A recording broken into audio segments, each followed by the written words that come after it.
the first day of Chodesh Elul.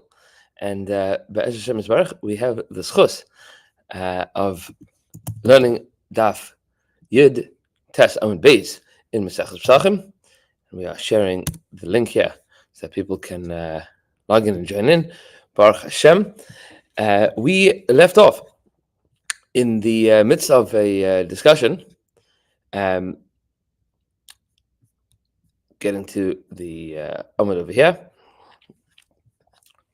discussing a brisa. The brisa told us, in the attempt to find an opinion that holds Revi B'Kodesh and Chamishi, Revi B'Truma and Chamishi B'Kodesh. So we quoted a brisa in Machlokas between Rabbi Yochanan and Rabbi Chanan, and then a brisa that told us Al Macha Shenitmes B'Basar that you have a needle that was found inside of meat of a korban, and the needle was ostensibly tameh. We'll discuss what that tumah is today. And the sakin, the knife that came in contact with the meat, that shechted the meat, vayadayim, the hands of the kohen that dealt with the meat, are all going to be tahar. V'habasa tameh, but the basa itself is going to be tameh. Nims is beverish, but if it was found in the stomach, hakol tahar, then everything is tahar, including the meat itself. Amar Rabbi Akiva told us, "Achinu she'in tumas yadayim b'mikdash." This is the bottom of Yud Testament Aleph. It's achinu, what it's chus that we have this din that there's no tumas yadayim in the mikdash. That Chazal did not make this gzeira that the yadayim should become tameh in the Beit Hamikdash. There was a din midrabanan that did not hold in the Beit Hamikdash. Says the Gemara V'neima, this is the top of your Testament base. V'neima she'in tumas yadayim v'kelim in the Mikdash. Say that there's no tumas yadayim, there's no tumas kelim in the Mikdash at all. What's the addition of kelim? Because the sakin is also going to be tar. Amar Rabbi Yehuda, Amar Rav says Rabbi Yehuda in the name of Rabbi Tamer Rabbi Yosef Rabbi Chanina yadayim koidem gezeres kelim nishna. And this is where we left yesterday. That the din of yadayim becoming tameh was a previous gezerah. Kelim was a later gezerah, which means that when this Mishnah is teaching us the din of yadayim and sakin, so the yadayim is after the gezerah of yadayim in general, and this is an exception to it. And kelim hadn't yet been nigzar, so the later decree of kelim could be tam in the Beit Hamikdash is post factor of this particular Mishnah. Amar Rava says that doesn't make any sense. Yeah, but the day that we're talking about here, the day that that we are reflecting on in Maseches Eidos, all of these dinim were taught at the same time. By Yom Gazer, Ditnan, because we have a brisa that says as follows: HaSefer v'Yadayim Tuvul Yom Ochlin v'Kelim Shenitmu b'Mashkin. We learned all of them together. The halacha that a Sefer Torah, the Svarim in the Aron Kodesh can be metames yadayim. That was a gzera, so that you don't end up keeping truma in the Aron Kodesh because that would invite mice. Vayadayim, and that hands could become tameh. Utvul yom, and the din of a tvul yom, and Rashi points out here that tvul yom is a din deraisa. What exactly is that talking about? We'll deal with that later. Va'ochlin v'hakelim, and food and kelim shenitmu b'mashkin could become tameh as a result of a mashkin. All of these things are included in the Yilchas Dvarim. There were 18 things that were taught on that particular day. All of those xeros came about at the same time. Ela Amar Rava says, Hanach le'tumach sakin, leave aside the din of tumach sakin. Why? Because even if it wasn't kachim, even if it wasn't the Beis Hamikdash, even if it was outside and was tumach chulin, they also would not be metame. It would not become tameh. Why? Because what exactly did the sakin touch? If you say that the sakin touched the basar, well then food cannot be metame a kli. The food could be tame, but it's not going to be metame the kli. The knife is a kli. Maybe it touched the needle. A kli also cannot be metame a kli. So it doesn't help you either which way. The tumah sakin, even if there would be a machad that would be tame, it would be in the basar of chulin, then the knife wouldn't become tameh at all. So now the Gemara wants to know, well, hold up a second. What are we talking about here? How did this machad become tameh to start with. What's the deal with this particular machat? If we're talking about it's a suffix, meaning not suffix machat, it's suffix whether or not it's a needle. We know that it's a needle. What's the suffix? We have a suffix whether or not it is tamei or it is tahar. And didn't we learn Rabbi Eliezer, Rabbi Yosef, Rabbi Chanina, Rabbi Lazar, Rabbi Yosef, Rabbi Chanina? Chad Amar Gazer al Safik Harokim Yerushalayim, v'Chad Amar Gazer al Safik Hakelim Yerushalayim. There's Maseches with regards to Safik Roik in Yerushalayim and Safik Kelim in Yerushalayim. What's Safik Roik? So Roik literally means spit. Spit of a zav is going to be metame. So if you person slips on some spit in Yerushalayim, you have something that falls into some spit, whatever the case is, in the streets of Yerushalayim, you don't know who it came from, and you can't trace it necessarily. So then the question arises: okay, Safik Roik in Yerushalayim, what exactly is the din? So the din is, at least according to one of the Tanaim here, is that it's a suffix, Safik Tamei, Safik Tahar. V'chad Amar.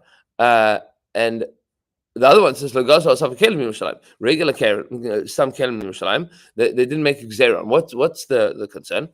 It's the Roik is a suffix, might be from a Zav, might not be from a Zav, and the Kelim might be Tamei, might be Tahar. So there's machlokes. Which one did they not make a Xera, telling you that this would be a problem? Amar Rabbi Yehuda, Amar Rav, says Rabbi Yehuda in the name of Rav, Kegoin she'avdal machat tamei meis. So it's not talking about the din of a suffix, because at least according to one of these opinions, suffix kelim in Yerushalayim would be irrelevant, would be rendered tahar. So says Rabbi Yehuda in the name of Rav, you're talking about somebody that lost a machat, a needle of a tamei mace, meaning you have a needle that came in contact with a dead body. You hear about, and then you recognize, oh my gosh, that's the needle. That's the needle. I've been looking for this for weeks, for months, and I knew that it became tamei, and now I just found it inside of the basar of this korban. What's the what's unique about machat that became tamei with tamei mace? Because, as we'll see in a little bit, we have a din of, and we've learned this before, of cherev harei k'chalal, that if you have a piece of metal that comes in contact with a dead body, that has an upgraded level of tumah. Rabbi Yosef, Rabbi Abin, Rabbi Yosef, the son of Rabbi Abin, says, "Kegon sapara chasuma." Now, maybe it didn't come from Yerushalayim. Meaning, it's true that in Yerushalayim the suffix would be tahar, but this part came from outside Yerushalayim, and it was muzzled. It was a parah chasuma. It had a muzzle on it. It came outside of Yerushalayim, from outside Yerushalayim, and therefore the suffix with regards to the machat is not a suffix inside of Yerushalayim. It's a suffix that was noted outside of Yerushalayim already. Says the Gemara as follows: Gufa. Now let's analyze this particular case. Rabbi Yosef, Rabbi Yosef, Rabbi Chanina. Chad Amar legazer asafik arokin Yerushalayim. Chad Amar legazer asafik kelim Yerushalayim. So, what exactly is this discussion about? So, we say roikin tanina, kelim tanina. We know the halachas of roik, and we also know the halachas of kelim. How do we know all of this? 35, yeah, 35. Roikin tanina, roikin. Are taught. All of the spit that you find in Yerushalayim is going to be tahar. Chutz mishal shuk ha'elyon, aside from the upper shuk, aside from the spit that's found in the upper shuk. Rashi here says because that's where the tmeim would hang out, so that they didn't end up mixing with tarim. The Rambam points out that maybe that's where goyim would hang out, and goyim have a din of zav.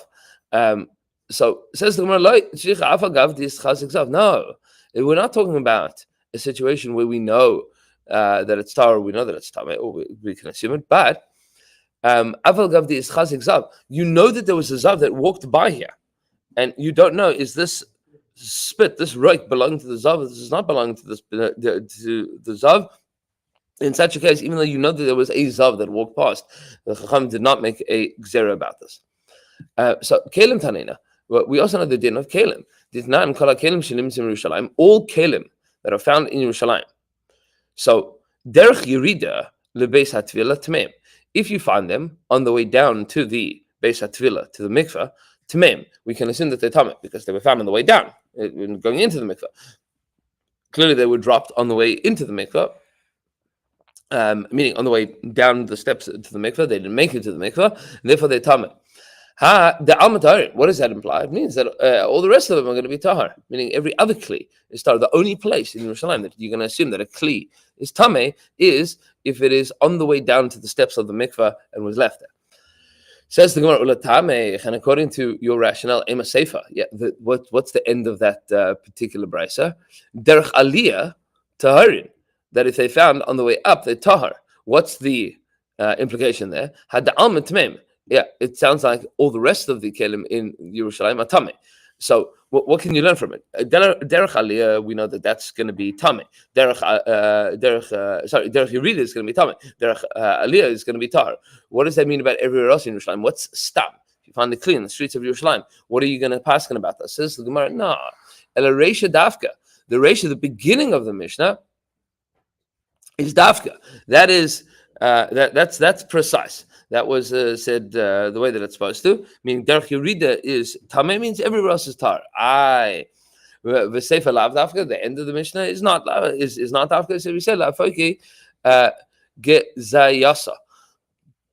The end of the Mishnah is coming to tell you to exclude the little passageways, that the little tunnels that are near the mikveh, but stam kelim in the rest of Yerushalayim are all going to be tahar.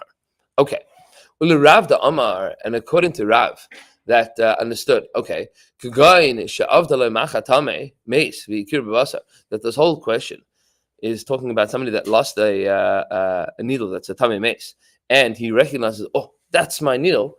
So, Kevin the Amamar, since we have already learned bechalal cherev, the pasuk that's bechalal cherev over mace, cherev hareu kechalal. We know that the din is that a piece of metal that comes in contact with their body has the din of not just of a tamei mace, but of the mace itself, like avi avos hatuma.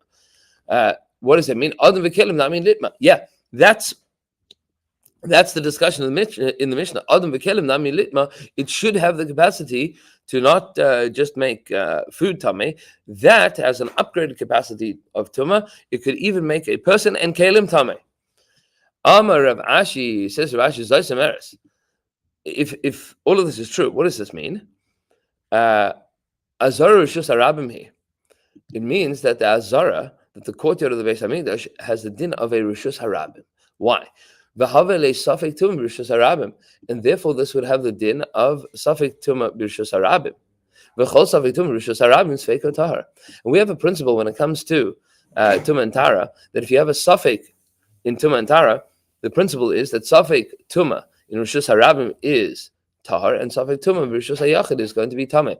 This is what the Gra points out in Parshas Shoftim coming up this week, that you have three different categories of how to resolve a Safek. There's bin dam ledam, bin din ledin, bin neg lenega. Bin dam ledam means in your idea. If you have something which is Safek nida, Safek not nida, so that's where you say Safek da'araisa l'chumra. What's bin din ledin? That's in Mamonis, in the Choshen Mishpat. There you say that